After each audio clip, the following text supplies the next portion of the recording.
Minamahal ko mga kapatid dito sa Our Lady of the Sacred Heart Mission Station. Magandang gabi po sa inyong lahat. Thank you very much, Father Sammy, sa pag-anyaya sa akin na makapagdiwang ng banal na misa sa okasyon ng huling araw, 9th day ng novena, bilang paghahanda sa kapistahan ng ating mahal na ina. Birthday ni Mama Mary bukas. At hayaan ninyo mag-share ako ng dalawang bagay tungkol sa ating binasa mula sa Gospel of John, chapter 2, verses 1 to 11. Ang una ay may kinalaman kay Mama Mary. At ito ang tinatawag kong ang bulong ni Mama Mary. Ang pangalawa ay tungkol kay Jesus. At ang tawag ko dito ay ang paraan ng Panginoon. So, simulan natin dun sa bulong ni Maria. Bumubulong si Mama Mary dito sa ating ebanghelyo.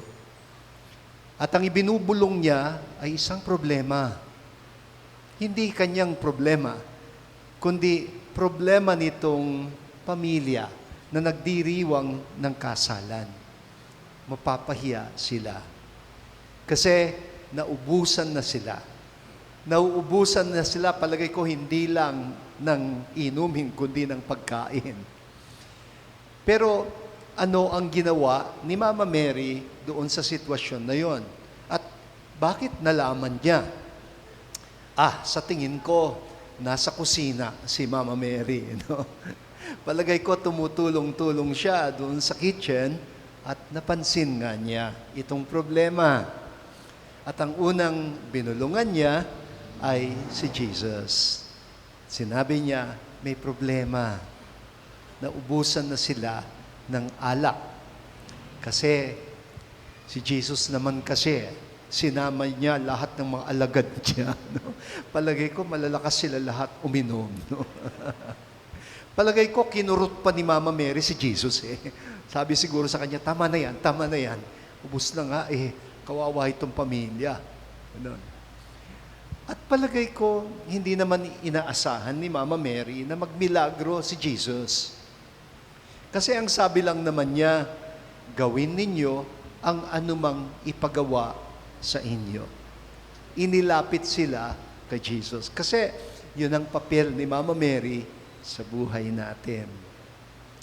Minsan, napagkakamalan tayong mga Katoliko.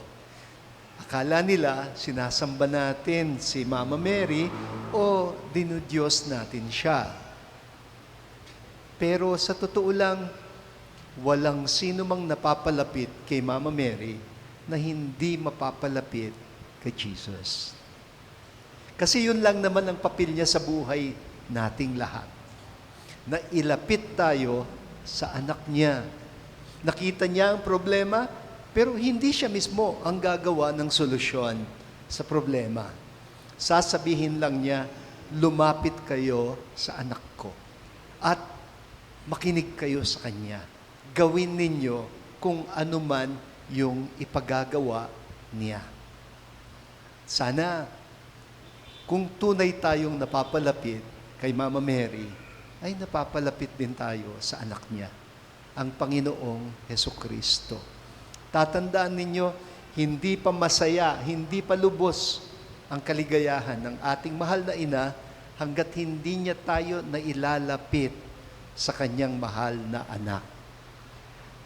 Bumubulong si Mama Mary at ang bulong niya hindi katulad ng bulong ni Satanas doon sa aklat ng Henesis na nagdulot ng pagkakasala.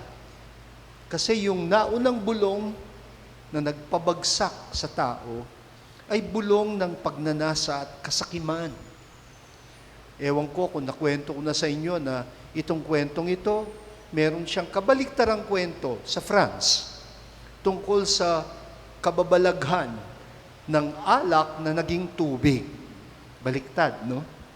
Yung kwento ng ating gospel reading tungkol sa tubig na naging alak. Pero alam niyo bang meron palang kwento tungkol sa alak na naging tubig?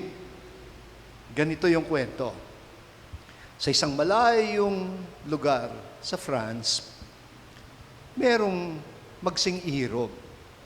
Sila'y nagpakasal, pero galing sila sa isang pamilyang maralita, ngunit mahal sila ng kanilang mga kababayan. Kaya lumapit ang mga kababayan nila, ang sabi sa kanila, kami na ang maghahanda para sa inyo. Sabi naman ng ikinakasal, naku, nakakahiya naman. Meron naman kaming naipon kahit konti. Kami na ang magpapakain. Kayo na lang ang bahala sa alak na iinumin. Noon sa France, ang bawat bahay, may gawaan siya ng alak. Kasi lahat sila ay may vineyard, mga ubasan. Kaya ang bawat bahay, meron siyang cellar at meron silang nakaimbak na alak. Nagkataon, merong isang mamang medyo maramot. Kasi nung nagkasundo yung buong bayan na sila'y magdodonate bawat isang bahay ng isang pitsyel ng alak, ang sabi niya, mababawasan ng alak ko. Alam ko nang gagawin ko. Tutal, ang bawat pamilya ay magdadala ng alak at ibubuhos sa malaking bariles. Puro alak naman ang dala nila, tubig na lang dadalhin ko. Sabi niya. Hindi naman nila malalasahan Marami namang alak. Ang problema, binulong niya sa katabi niya. At yung katabi, binulong sa katabi. At yung katabi ng katabi niya, binulong doon sa katabi ng katabi ng katabi niya. At alam nyo, nangyari sa araw mismo ng kasalan. Aba, busog na busog sila sa pagkain kasi naghanda talaga itong mag-asawa. Pero may sandali na magto-toast sila para sa bagong kasal. At nung ibuhos na yung alak sa mga kopa nila at itaas yung unang kopa, at ang sabi nung toastmaster, mabuhay ang bagong kasal. Mabuhay. At pag-inom nila, natahimik sila. Walang nakaimik ni isa sa kanila. Dahil ang alak naging tubig. Ganyan kalakas ang bulong ng kasakiman, ang bulong ng pagnanasa. Minsan, napakatindi ng pwedeng maging epekto ng pagmamarites ng ibang tao. Babaliktarin niya ang mga himala sa buhay. Kung ayaw niyong makaranas ng baliktad na himala, kailangan pag-aralan nating bumulong katulad ng malasakit ni Mama Mary. Ang bulong ng malasakit, ay naku, hindi yan nagmamarites. Ang bulong ng malasakit, nakikita niya ang nakakaapekto sa kapwa. Kaya malasakit ang tawag natin, di ba? Ang malasakit galing sa dalawang salita, mala at sakit. Yung sakit, alam na natin yun. Lahat naman tayo nasasaktan. Yung mala, ang ibig sabihin nun, parang. Parang, di ba? Kung minsan, pag kumakain tayo ng buko at malabnaw yung buko, anong tawag sa buko? Malauhog. Hindi naman ibig sabihin kumakain ka ng uhog. No? Pero, ibig sabihin malabnaw yung uhog. Mala. O kaya, pag makinis yung kutis ng tao, sasabihin mo, ay, ang kutis niya, mala porcelana. Hindi naman ibig sabihin babasagin ang kutis nyo, di ba? Makinis na parang. Yung mala, parang. Ang malasakit ay parang nasasaktan ka kapag nakikita mong nasasaktan ang iyong kapwa. Malasakit ang tawag dyan. Yung apektado ka, yung hindi ka mapakali hanggat hindi ka nagkakagawa ng solusyon. Yun ang bulong ni Mama Mary. Ibinulong niya sa anak niya ang malasakit. Ano naman ang paraan ng Panginoon? Ang sabi niya, Punuin ninyo. Punuin ninyo yung mga tapayan. Sa amin, Father, tapayan, hindi tapayan. Tapayan. Yun yung lalagyan ng tubig, di ba? Yung mga sinauna, di ba? Mga sinaunang lalagyan ng tubig para malamig-lamig yung tubig. No? Punuin ninyo. Punuin ninyo. Magandang palaisipan yan. Bakit solusyon ang pagpupuno? Alam ninyo, matalinghaga yan eh. Lahat tayo nakakaranas ng ganyang sitwasyon na para tayong nauubusan ng alak. Pwede tayong maubusan ng alak ng pasensya sa isa't isa. Marami na ako nakita na mga mag-asawa, sa una, napaka-romantic. Tapos later on, parang ayaw na nilang makita yung isa't isa. Ay, nako. Minsan nagiging krisis yan pag nauubusan na ng alak, ng pasensya, ng alak, ng pagkalinga ang mga tao sa isa't isa. Yun na yung simula ng pagkasira ng kanilang relasyon sa isa't isa. At yun ay napapansin ng mahal na ina at nilalapit niya sa kanyang anak. At ang solusyon ng kanyang anak, simple lamang, punuin ninyo. Punuin ninyo ang mga tapayan, walang laman. Talaga namang minsan parang wala ng laman ang mabuhay natin. Ang tinuturo sa atin ng Panginoon ay pagpupuno. Maaring mag-react ka, sabihin mo, anong pangpuno ko? Ubus na nga yung alak. Kahit tubig na lang ang natitira sa iyo, hanggat kaya mo siyang ialay upang magpuno. Nako, siya na ang bahala sa Espiritu. Hahaplusin niya ang mga buhay natin.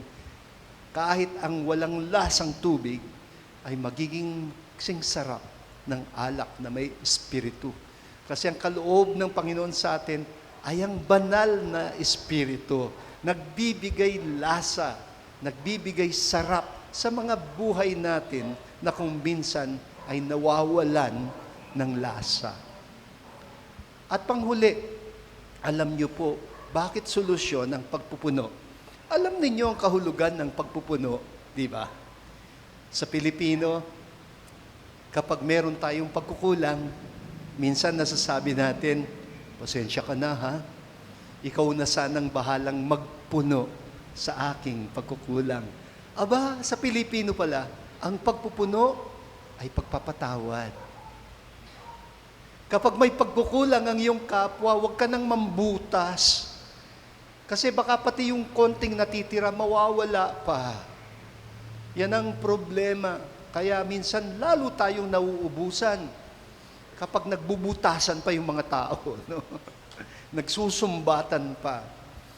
Ang solusyon ng Panginoon, pag may kulang, magpuno. Matutong magpuno sa pagkukulang ng isa't isa. Kasi wala namang ganap sino man sa atin. Wala namang perfect na tao, di ba? Bakit kailangan akong magpapasensya? Bakit kailangan akong matutong magpaumanhin o magpatawad? Kasi ako rin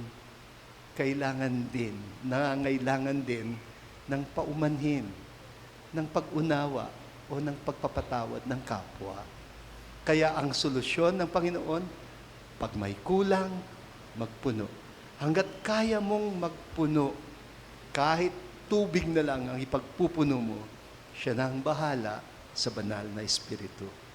Yon ang ibig sabihin nitong ating binabasa na napaka matalinghaga. So, sana matuto tayong bumulong katulad ng bulong ni Mama Mary. Bulong na may malasakit. Tunay na malasakit sa kapwa. Isang bulong na naglalapit sa atin sa tunay na magbibigay ng solusyon sa ating mga problema. At pangalawa, sana gawin natin ang ipagawa ng kanyang mahal na anak. Wala naman siyang ipagagawa sa atin, kundi ang turuan tayong magpuno sa pagkukulang ng bawat isa. At makikita ninyo, isang malaking kababalaghan ang mararanasan nating lahat. Yan ang sekreto ng milagro sa buhay.